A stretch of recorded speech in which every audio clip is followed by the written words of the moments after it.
you might have, I don't know, you might have lucked out with me. I love this reframing of this idea of essential worker because we have this idea that it's those in the medical profession, those in public service position, like those serving basic needs like food, housing, shelter. You know what I mean? Obviously, because I do consider what I do more as vocation than job, I definitely think that theater and the arts are completely essential. Dramaturgy makes so much sense because I get to keep my hand in all those pots. It feels like I found a vocation or career. You can't teach dramaturgy because it relies so heavily on collaborative art making and the various threads you can bring in, and it becomes so subjective so quickly. And especially considering life is both reduced to essentials, but also people have access to so much more. Kind of world events and understanding and experiences at the same time. I think it's interesting where the art can bring those experiences together in such unique ways. It shifts what work feels like because we're not in that grind of producing.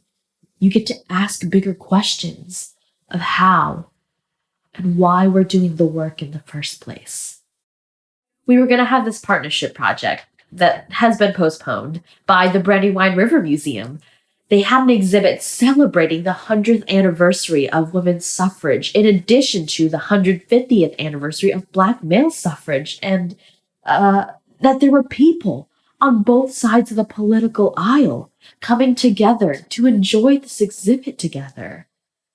It provides a space for people of apparently polar opposite worldviews to actually share a space and potentially share a conversation. I think that's what theater does as well. That's what art has a great privilege and responsibility of doing in this day and age, is just providing space. The great opportunity to make the forum, whether it's online now or experiencing something live, just together is, I think, is its own argument for why art is essential. You mix that communal energy with the partisanship of politics, you know?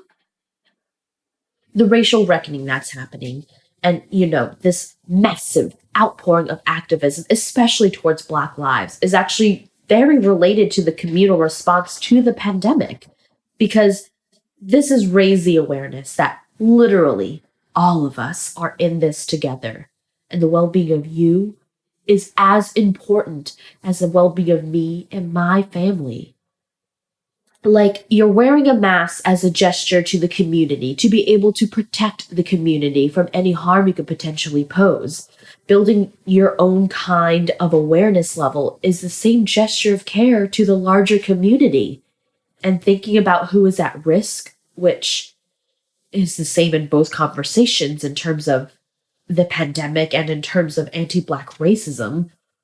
What action, what feeling, what kind of revolutionary change do you need to make in your brain that is the same as the gesture of mask wearing in pandemic? I was listening to TED Talks. This neuroscientist was talking who was studying brains after stroke, and she was kind of like breaking down how brains learn.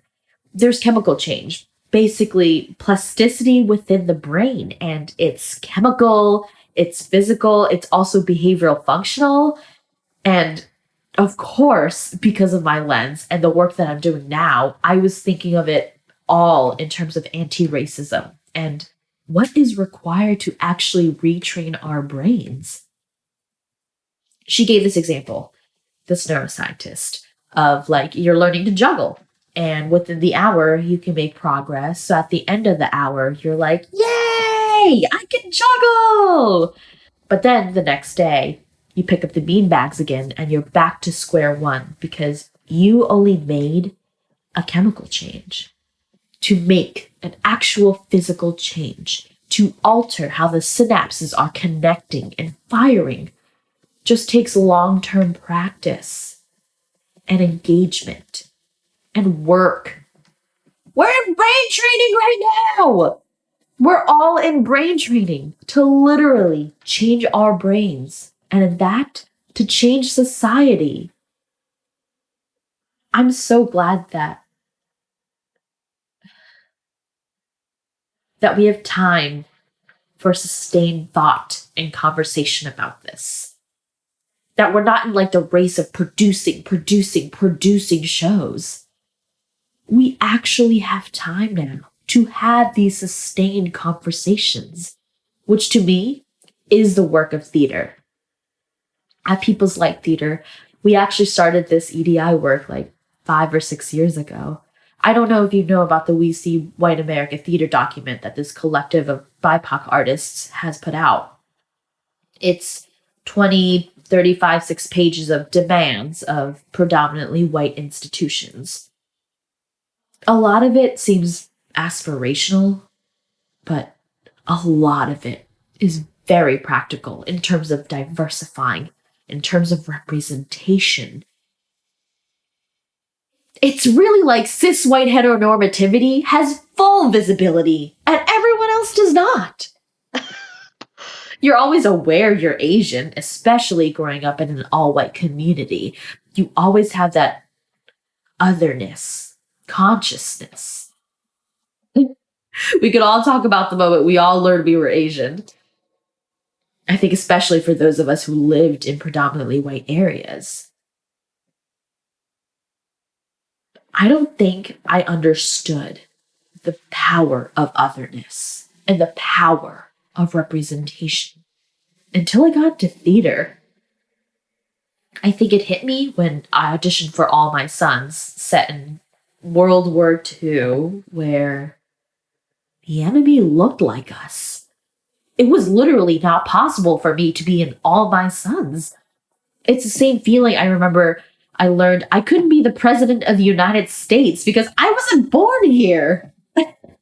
How do you feel so at home in some aspects, but so excluded in other aspects in the same room? There's a burn it down side too, especially within the Philly theater community. I do think it's an important part of the conversation, but I think it too quickly lets people off the hook, you know? And it doesn't do the hard work of moving all of us forward. Do you know what I mean? So, how do we raise awareness kind of across all of our spheres so that all of us can kind of move forward?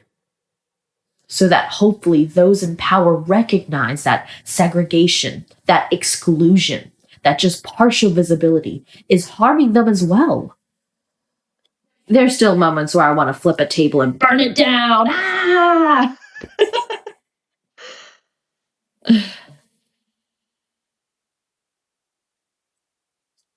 It's taking me a really long time to be able to articulate where I fit in the conversation, where Asianness fits in the conversation. Because we're not white and we're not black. It's really like I'm BIPOC because I'm not white. Like, that's really how I feel. It's taken me a long time to get that, but what about me, out of my head. But just knowing so much of this fight isn't about me. Like, so much isn't about the individual. And that fighting for racial visibility, justice, equity is only going to affect positively for the rest of us that are BIPOC.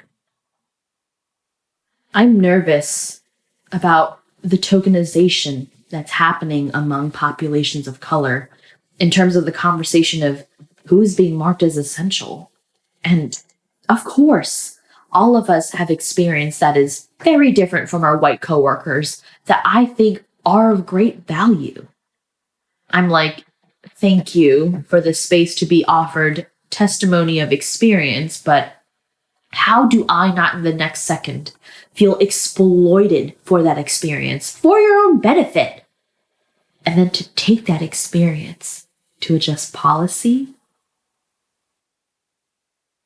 I wish there was a book or something that looked at these histories moving and intersectional with each other, running parallel or woven with like this history. I think to keep us siloed isn't useful because we all have these thoughts of, what about me? And it just doesn't help the coalition building that needs to happen right now. Maybe it's not that binary. Maybe there's a whole lot of gray. But I think people have been deeming me essential because of my skin experience, because of my analysis and experience in equity, diversity, inclusion, anti-racism. So luckily, I feel valued in multiple ways.